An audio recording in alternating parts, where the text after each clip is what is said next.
আজই ডাউনলোড করুন আর এনজয় করুন আপনার পছন্দের শো। মহাগৌরী,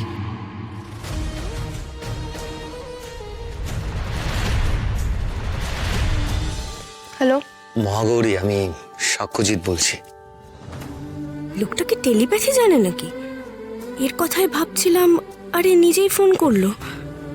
কি হচ্ছে কি এসব? না না, লোকটাকে বাড়তে দেওয়া যাবে না। হ্যালো, তুমি শুনতে পাচ্ছ? এত রাতে বোধহয় তোমায় কল করাটা ঠিক হয়নি, তাই না?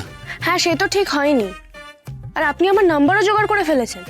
এনিওয়ে, এত রাতে যখন ফোন করেছেন তখন বলুন কেন ফোন করেছেন।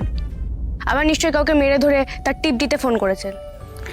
না না, ওসব কাজ ক্রিমিনালরা করে।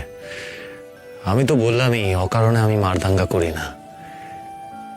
আসলে আমি একটা অন্য কারণে তোমায় ফোন করেছি। কাল আরশির জন্মদিন, তাই আমার বাড়ির লোক কাল একটা পুজো আয়োজন করেছে। তুমি কাল একবার আমার বাড়িতে আসতে পারবে প্লিজ? পুজো হচ্ছে ভালো কথা, কিন্তু আমাকে ইনভাইট করছেন কেন? কেন জানি না, আমার মনে হয় তুমি যদি আরশির জন্মদিনে এ বাড়িতে আসো তাহলে শুধু আমার নয়, এ বাড়ির লোকেদেরও খুব ভালো লাগবে। অবশ্য আসা না আসা সেটা সম্পূর্ণ তোমার ইচ্ছে। একজন ক্রিমিনালের বাড়িতে তুমি যদি না আসতে চাও তাহলে আমি যাব। সত্যি সত্যি মহাগৌরী, তুমি আসবে? হ্যাঁ, যাব। থানায় যাওয়ার আগে আপনার বাড়ি থেকে আমি ঘুরে যাব। Thank you so much.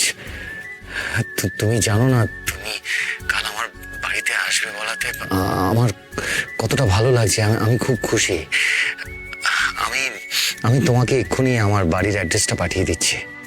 Okay, good night. Good night.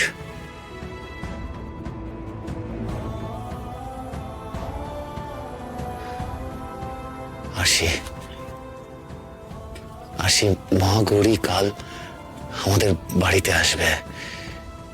তুমি দেখো, আমি ওর আদর যত্নের কোনো ত্রুটি রাখবো না।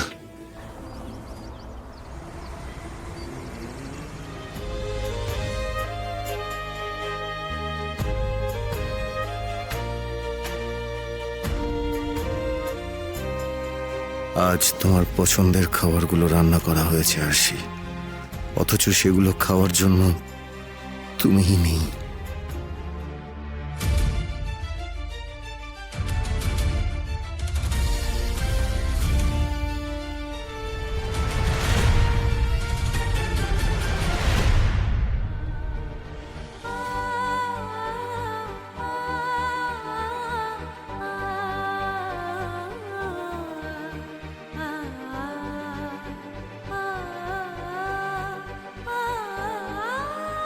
মহাগৌরী,